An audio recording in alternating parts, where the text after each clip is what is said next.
Coming to you from Kansas City, Missouri, this is GovLove, a podcast about local government. GovLove is produced by ELGL, the Engaging Local Government Leaders Network. We engage the brightest minds in local government. I'm Lauren Palmer, the Director of Local Government Services for the Mid-America Regional Council, and your host for today's episode. My guest is Onyinye Akujo, the Chief Operating Officer for the Houston-Galveston Area Council, a regional council of government serving 13 counties and 128 cities in the greater Houston megaregion. Onyinye, welcome to GovLove. Thank you so much, Lauren. How are you doing? Greetings from Houston. Thank you. Greetings right back from Kansas City. I am doing great and thrilled to have this conversation with you today. Thank you. So this episode is the next installment in a periodic series we call GovLove in Love, a segment that we use to celebrate the people who provide love and support to local government leaders. But before we get into our interview, we're going to start with our lightning round of questions to get to know you a little better. So to start, tell us something from your bucket list. Okay, so from my bucket list, I dream to go to all the cities that have the best bullet trains. And so far I've knocked out just a few, like Italy's Trenitalia for one of them is one of the best. I took it from Florence, or Firenze, as they would say in Italian, all the way up to Venezia, Venice. So it was great. Awesome. What's the next one on your list? Well, I'm hoping to either go to Japan and definitely see theirs in Tokyo, because many people have been trying to model their maglev. So I'm looking forward to that type of technology and to check it out. Yeah. I'm a train geek. So so are many of our listeners. Like, talking about your favorite things to do in cities will really appeal to our audience. Yes. I wish we had more of these you could try out in the US. Like, teaser for our interview, I know you're going to talk a little bit about your background in transportation policy. Thank you. That's definitely. Yeah. More to come. We'll get there someday. Yes. All right. My second question for our lightning round. What is the best book you read this year and why? All right. So this is going to sound cheeky. My employee manual that we've been working on here, but I could pivot and say that I've been utilizing my visual areas of watching TV and movies. So maybe we could talk about that if you don't mind. That would be great. Tell us about a favorite movie or TV show. Well, I've been going back into Netflix and watching shows over again that maybe I just breezed through. But one of my favorite movies was, I don't know if you ever heard of The Queen's Gambit. Oh, yeah. I love that. So I think it's like Anya Taylor-Joy, and her name is Beth in the movie, and she's the lead, and she goes through like the highs and lows of wanting to be like the best chess player in the world. And at that time, and it still is, it was a world heavily dominated by men. So it was quite interesting watching her go through like her levels of addiction and just pretty much trying to figure out how to be the best without having to be dependent on certain things that you shouldn't be using to focus. Yeah, for sure. I thought a theme of that movie series at the end is kind of demonstrates, like, even if you're exceptional at something, it takes a team to really achieve greatness. And I think that's a nice theme for those of us who work in local government. That's right. People have to believe in you and be able to show you the way, even if you are super talented. Yeah. So it's going to have a sponsor. For sure. By the way, I'm very interested in your best book of the year, your employee manual. That's no small undertaking. Yes, we decided as a triad, my CFO, CEO, and myself, to kind of go through the employee handbook and to kind of have it meet with the times. There have been a lot of changes, and I know we're going to probably talk a little bit more about what I do, but there's just been a lot of changes that I've been trying to make to kind of adjust. We're in a different world today, and we want to make sure that at HGAC, we're attracting the brightest and the best, and we want to also invest in that too. And so we wanted to ensure that our employee handbook, meets that goal. And so it's been really great to look in it and see how far we've come. And, not to sound dorky, but I really like being able to work on policy and ensuring that it does meet the needs of the people today that work with me. That sounds like a great project and a great reading referral for our audience. So don't be surprised if you get some emails asking for a copy of that book. Here's your manual. Leave at Yep. 5. Yeah, exactly. All right. And one more lightning round question for you. What was the best concert you ever attended and why? Oh, this is going to be very hard. There's so many concerts that I've attended that I would always say it's the best. So maybe what I could do is narrow down for this year because I've been to a Okay. couple this year. I The best concert I've attended this year, I would say, is the Taylor Swift Era concert. Oh my gosh, you've been to that? It comes to Kansas City Yes, this I summer. got the And of coveted course, I ticket. I do got not the have coveted tickets. ticket. I was there live, and I mean, it was one of the most visually beautiful concerts I've ever seen. I mean, I might change my tune when Beyonce's concert comes out because I'm Oh, slated to probably attend yes. that as well. And I want to make sure I'm alive for that. But it just, I mean, for Taylor Swift, it also just shows how she's accomplished and grown musically throughout the years. She really, truly is in her element. I know that she's well known for, having a situation happen in her life relationship wise, and then she writes about it and it goes platinum. But it's the ebb and flows of her words. It's how she's been able to transcend in different genres. And that shows that Taylor Swift is very talented. So it was great to watch her. It's great to hear her sing, and it was exciting to hear those like cheers and roars for her. She really has a great team that put that together. Oh, thank you for sharing that. Extreme jealousy. I think my best concert of the year was like the Kickapoo High School Marching Band, which was awesome. My nephew Yes, plays go the baritone Kickapoo. sax. Yes, but Yes, not quite the same league as the Taylor Swift Eras Tour. So I I hope know. I hope some of our listeners have tickets and get to experience that along with you.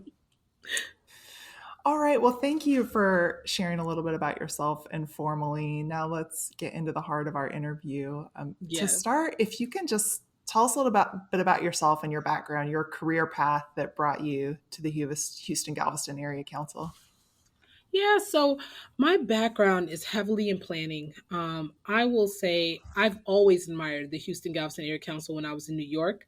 I started off as a transportation planner, mainly a sub-regional planner, so I was more focused on like the Unified Planning Work Program. You'll hear me probably speak out our acronyms a lot that we tend to use holistically in the planning world, like the UPWP.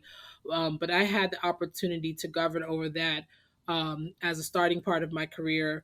I also had the opportunity to be a community relations specialist in the Bronx. And this was at a time where most people wouldn't go to that part of the area of the Bronx, but now it's booming. It's right by Yankee Stadium.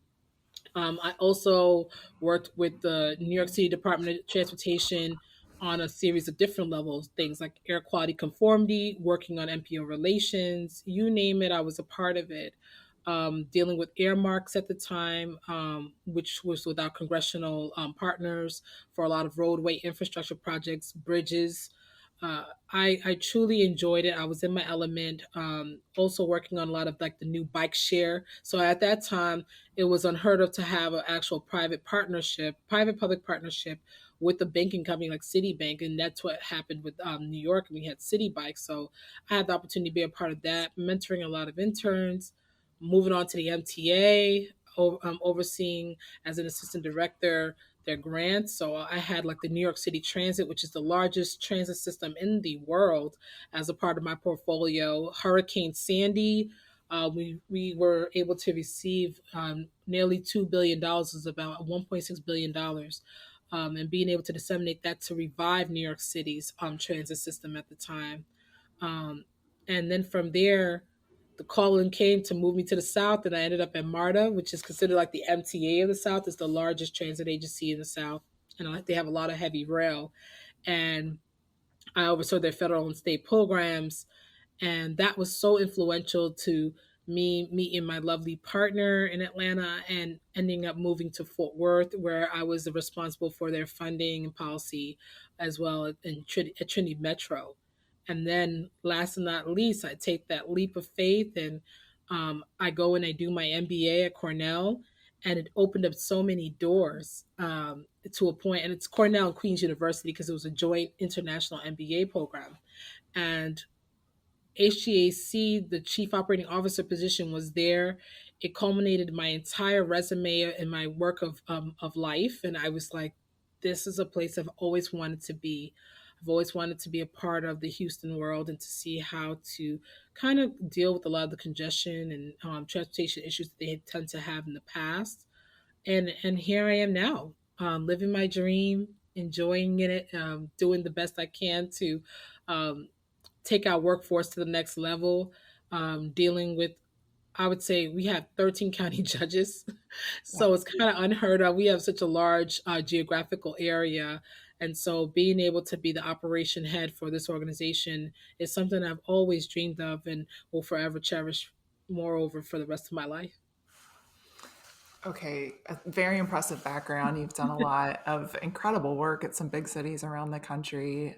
But just tell us a little bit more about HGAC. I'm a big bias here, big fan of regional councils, work for a regional council here in the Kansas City area. But some of our listeners may not be super familiar with the work that regional councils do. So can you just kind of give us an introduction to HGAC?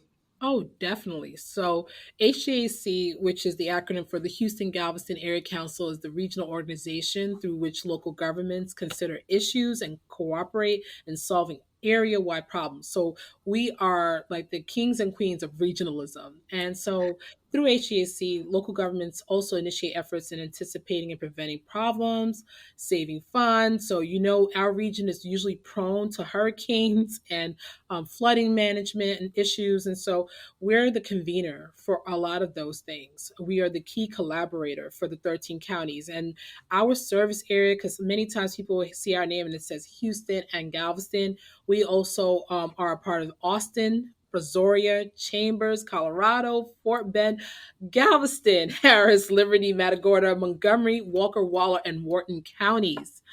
So when I said earlier that I have 13 county judges, here we are. Nice. And we also have commissioners, mayors, you name it. There are more than 100 member cities in our region that we oversee, and our region is growing exponentially, becoming more diverse, and pretty much we have to constantly pivot to those changes, especially with growth. There are rural areas that want to stay where they are.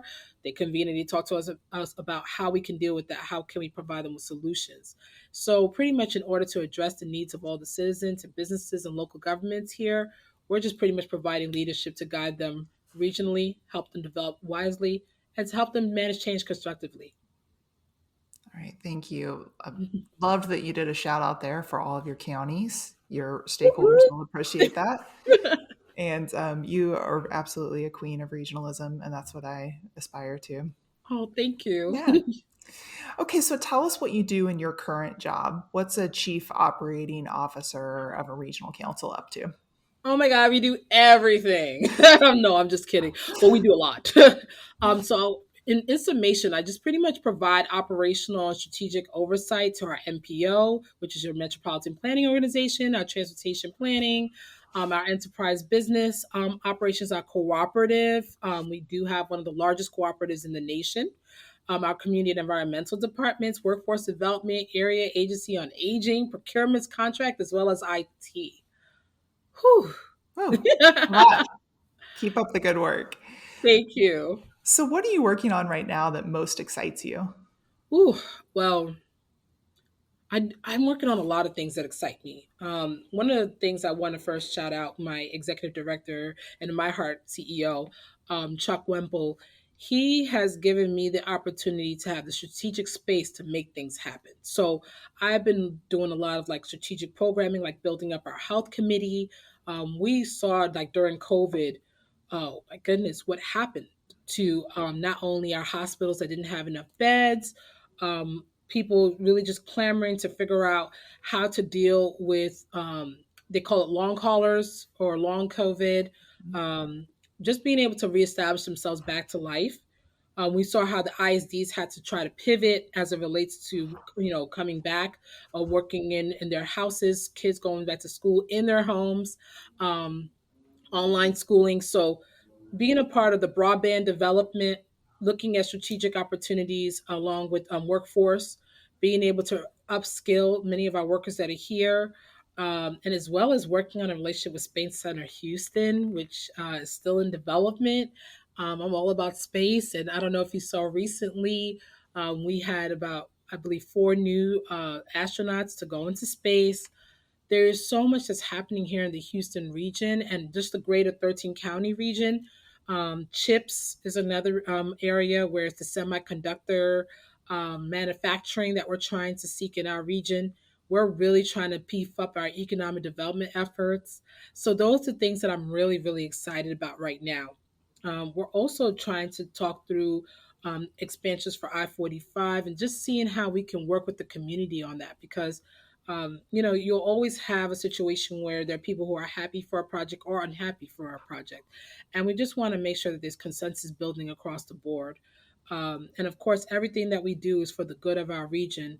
And so we're always hoping that, one of the strategic things that I'm looking for and working with my ED on is really just going out into the communities, going out into our counties, and really just trying to hear what they need and being able to address those issues is one of the greatest things that I think makes me so excited to be here all the time.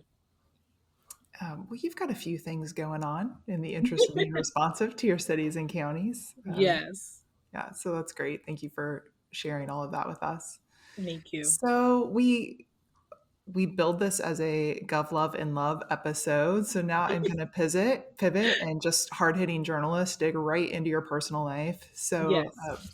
tell us, who's the local government leader you love most? Well, I love the assistant city manager for the city of Fort Worth. Well, I have like 13 counties down here, so I appreciate all my county judges, commissioners, mayors, city managers, all the same. But in They'll understand if you say that you love your husband just a That's teeny bit right, more than them. I do. I love him so much. Okay, so your husband is the assistant city manager in Fort Worth. Yes. Yeah, so what's an example of a time when you had to provide extra love and support to your partner? Oh yeah. So there was a time in our life where we were, I would say, in this we're kind of in that similar space, but we were a commuting couple, and so he had to go to Puerto Rico, and he was working hard. This is during Hurricane Maria, and he was there as a consultant helping to rebuild Puerto Rico. And so extra love had to come because, when you don't have somebody there all the time, but you know that they're just doing the good work that they do, it equates to patience. It equates to being prayerful that, they're always safe, and also being able to have the opportunity to support someone who just cares more about really trying to help revitalize areas and make sure that people are safe.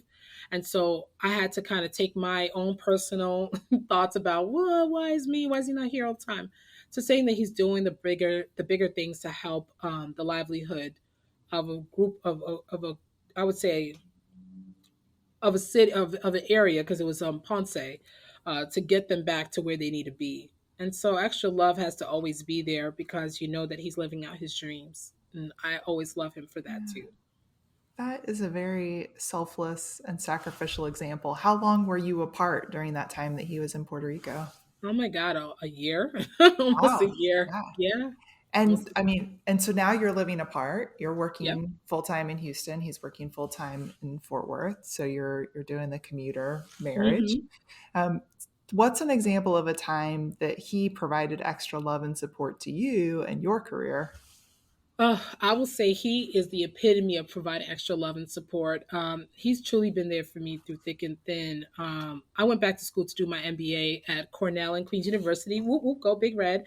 And and I would say that it was probably one of the roughest times because it was during COVID. I was on the computer the whole entire time, but he was again just very supportive, very loving, very patient. And then when this amazing opportunity presented itself, all the way in Houston, he was like, "Hey, you need to go for it," because I can always tell that when you're reading this post, you feel like this is so you. This is about you. Like you can see yourself making a change, making a difference. And he pretty much was like, "Go get it. You're going to knock them out. You're going to make a big difference down there." And I just thank him so much for allowing me the space to grow in my career. And we always knew that with our backgrounds, that we probably wouldn't end up being able to be in the same city since we're both like transportation infrastructure people. Right. So in my heart, I know that there is no one else that would be like him, to be patient like that, to be there for me like that. That's why he's my best friend. He's my ride or die. Oh, Onyinye, that's special. You guys sound like you have a really great relationship. Yes. Um, so, how has, I mean, you mentioned this, that you both kind of anticipated what life would be like since you're in similar professions. So, how has your journey in public service helped you understand better what your partner is going through? Oh, so there are a lot of sacrifices that truly always need to be made, as it relates to dealing with a lot of political people. And Mhm. usually the clock 9 to 5 doesn't really exist when you're in our world, because if something happens on the road, you have to be there. If someone has a meeting that needs to be called because this affects, some political, improvement district, or just even just trying to connect someone to something, you have to be very selfless in this field. You have to be very patient. And so I would say when we first met, we were both executives in our own right, in our own worlds. And we also knew that it was always important to make a little bit of time for one another, to debrief, to be advised, to seek counsel when things are going on. And so, long story short, we just realized that when you're the higher up you go, the more you're going to be in demand. And so, it's always important to take time out for you. Great reminder, very important. Um, how has your partner's public service journey impacted your career path? Oh, goodness. Well, the thing is, he's very much in demand. Okay. So Hmm. yeah, he's always been a guru in his field. And so I've always learned that no matter what, I'm learning from him. There's no competition between us in any way. However, because he's always so in demand, it may always seem to it always seemed to others that I'm taking a back seat, but I'm always getting mine. I'm always doing what I have to do. I just know how to adjust. Yeah. And so I firmly believe that while watching him, he's given me the blueprint of what I need to do in my career. Um, just I think he just knows how to help people, to mentor people. He's a firm believer in women. So he's one of the few public works male directors that you will see with a lot of women that were at least at his AD line, assistant director line. So I watch things like that. I look for diversity. I look for that aspect when I am working with my teams, and it reflects and it shows. You said there's absolutely no competition between you and that you know how to adjust to get yours. Yes. I'd love it if you just elaborate that on that a little bit. Like, how have you all been able to keep that supportive relationship and not get competitive as you both have very successful careers and as you've tried to advance in those careers? Yeah. So I personally would say how I and what I mean by that is what I'm doing today, right? Texas is gigantic. So ironically, in the city of Fort Worth, there's not enough space for him and I because I can't work for him. And he covers a large swath of departments like I do. And so what ends up happening here is that, there are other cities that have needs and need help. And so the good thing is we can always partner and provide synergies. So while he can serve as king of the north, I can be queen of the south. It's fair enough. You guys are a true local gov power couple. Thank you. We just love being able to say, okay, I see what you're doing up there, but let me show you what we got going on here. Yeah, like the ultimate leadership exchange. Definitely. So, what advice do you have for our listeners who might be involved in a relationship with a local government leader? All right. So the first thing is, don't take anything personal, especially Oh, great if advice. you're in a and it could get competitive, right? So let me also be very straightforward. Like for instance, economic development in the north and economic development in the south of Texas, we're all fighting for the same companies to come. But I can't take it personal if I see that, they're winning in North Texas versus we are. However, we're the energy capital area, so I don't think we have any problems. But I will say that one thing that is also critical in love is to make sure that you use a really good calendar to Mm. coordinate your dates and times, because sometimes there are town hall meetings that come on a weekend. There might be a council person that says, I really want to meet with everybody right after church. And now you have Mhm. to come out and talk. And you have to be able to be amenable and very flexible, very understanding about the changes that happen, because it's rapid. And there are also many times where we're stuck reading these large stack of documents. Like if I showed you my desk right now, books, books, books, books, books, because Mhm. we constantly have to be ahead of all the regulations that are going on. We need to meet on different time zones about things.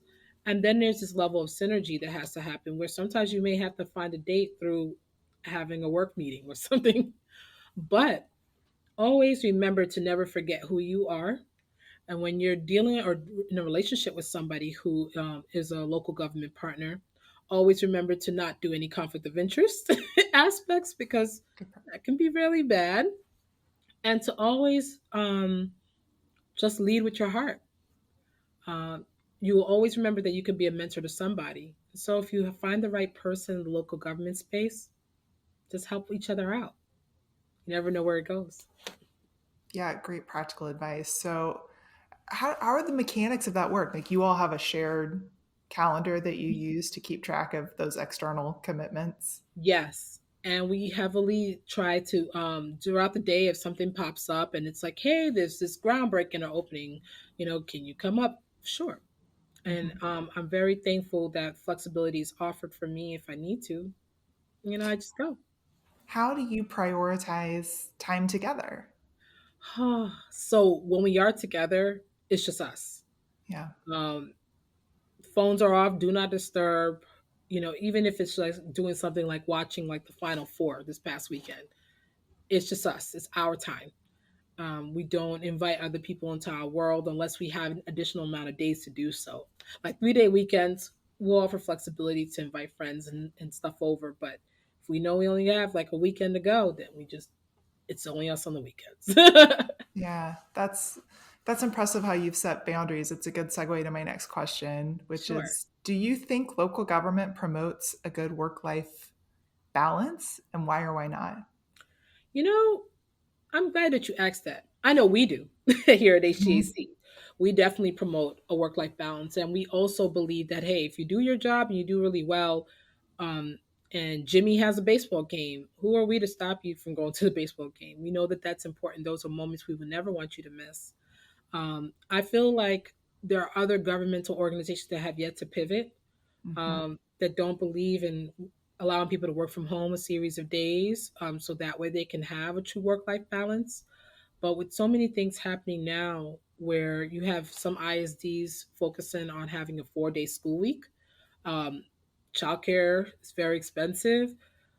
Sometimes it's important to give a little bit of love there in government and see and empathize. And so these are some of the revolutionary changes that we are doing, is caring about the fact that people do have real lives outside of work. And if as long as they give us, 100%, we'll give you right back what you give us. So it's a positive energy thing, and it's a win for win for our employees. But for other government organizations, they need to take note, because people are not afraid to quit if they're not happy or getting what they want. It's great advice. Catch up if you're not thinking about these things. We've been talking about it a lot on GovLove, all the opportunities to really reinvent the workplace to be more responsive to the needs of the Mhm. modern worker. I'll even say this little pitch. And if you feel like you're working for an organization that does not give you that flexibility, come to HGAC. You are a very good cheerleader for your organization and for regional councils, and Thank you. I love that. I appreciate Is you, there Lauren. is there anything else that you want to share before we wrap up? Um, so this week, I'll actually say tomorrow, I am being honored as Woman of the Year for Women in Transportation Seminar. Wow, And congratulations. thank you so much. And it means the world to me.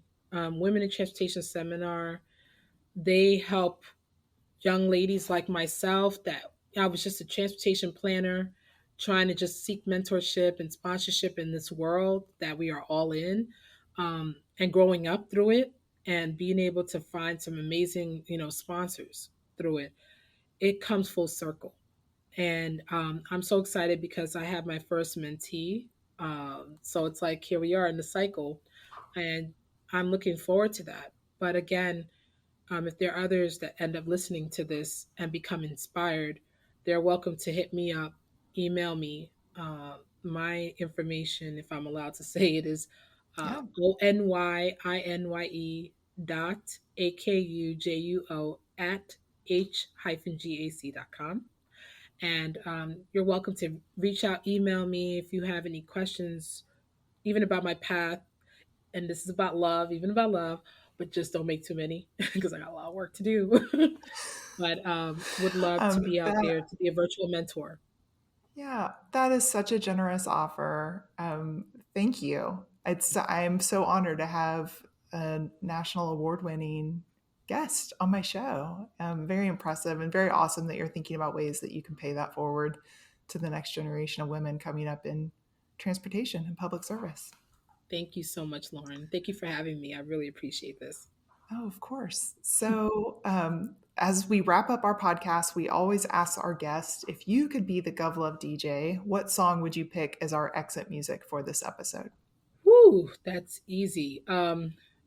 Beyonce's Cuff It, non-curse version. We'll get the non-explicit version. Yes. Great choice. Way to work Beyonce and Taylor Swift into today's episode. That made me very happy. Thank you. So that ends our episode today. Thank you so much to my guest, Onyinye Akujo. We really enjoyed this conversation, and thank you for sharing about all the great work you're doing professionally in the Houston region, and also sharing a little bit about your personal perspective of GovLove and love. To our listeners, thank you for listening. If you have questions or ideas for future podcast episodes, you can reach us at elgl.org/GovLove or on Twitter at GovLove Podcast. This has been GovLove, a podcast about local government. We getting pulled up tonight.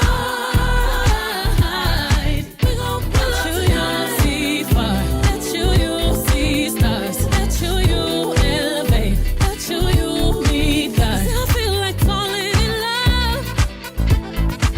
I'm in the mood to put something up. 'Cause we gon' pull up tonight. What's in these four walls? You sexy, my love. Don't miss this roll call as you hear a word. Show up, show up, show up, show up. Pull up, pull up, pull up. You Mr. Nasty, I clean it up.